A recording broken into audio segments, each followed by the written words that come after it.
اور وہ اپنے پیاروں کی جنگ لڑ رہی ہیں۔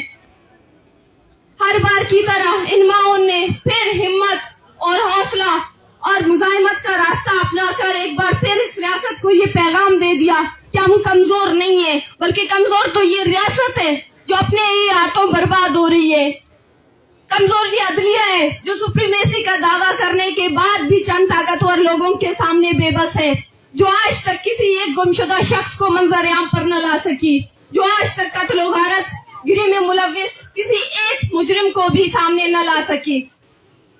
2 دہائیوں سے متواتر ہمیں مارا جا رہا ہے، کبھی سیکیورٹی کے نام پر، کئی دہشت گرد کہہ کر، لیکن اصل دہشت گرد کیا وہ ادارے نہیں ہیں جو خود کو قانون سے بالا تر سمجھتے ہیں، جو بار بار قانون کی خلاف ورزی کر رہے ہیں؟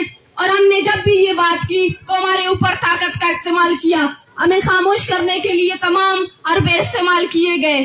لیکن اب اس ریاست کو سمجھنا چاہیے کہ بلوچ طاقت کی زور پر خاموش نہیں ہوگی۔ اب یہ ریاست کے ہاتھ میں ہے، یہ فیصلہ اب ریاست کو کرنا ہے کہ وہ اس جنگ کو کس طرف لے کے جانا چاہتی ہے۔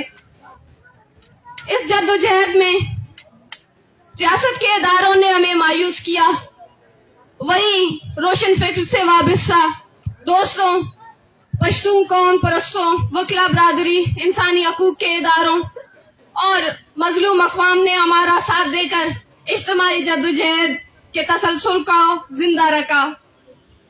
ریاست آج بھی ہمارے جدوجہد سے خائف ہے اور ہماری آواز دبانے کی کوشش میں ہے، لیکن ہم جبری گمشدگیوں کے خاتمے اور اپنے پیاروں کی بازیابی تک جدوجہد کو جاری رکھیں گے۔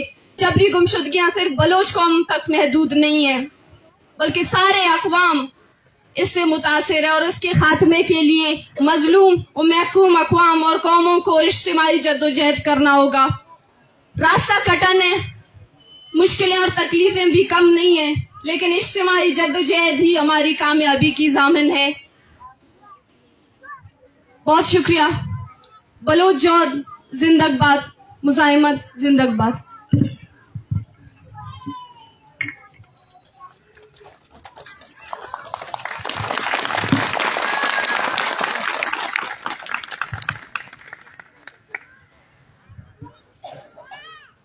More guests have joined us: Iman Mazari, who is an activist and lawyer; Mama Kadir Baloch; Unaiza Jahangir, who is a journalist; and Adi Ali Chatta.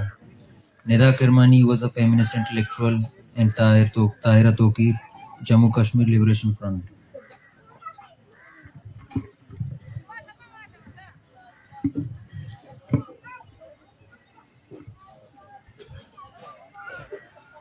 Our next segment is a panel discussion entitled Unmasking Injustices: The Untold Stories of Oppression, Enforced Disappearances, and the Heroic Contributions of Women, particularly Baloch women. For the panel discussion, I would like to call Mujib Baloch to take over the stage.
بہت شکریہ۔ آج کا اس seminar میں ہمارا یہ جو panel discussion ہے، اس میں ہم کوشش یہ کر رہے ہیں کہ یہاں بسنے والے جتنے بھی مظلوم اقوام ہیں ان کی کہانیاں، ان کے ہاں انفورسڈ ڈسپیئرنسز کے جو اسٹیٹس ہے یا وہ مشکلات تکالیف جن کا وہ سامنا کرتے آ رہے ہیں ان کو آپ کے سامنے لائیں۔ جیسا کہ آپ کے علم میں ہے کہ جیسے ہی ہم نے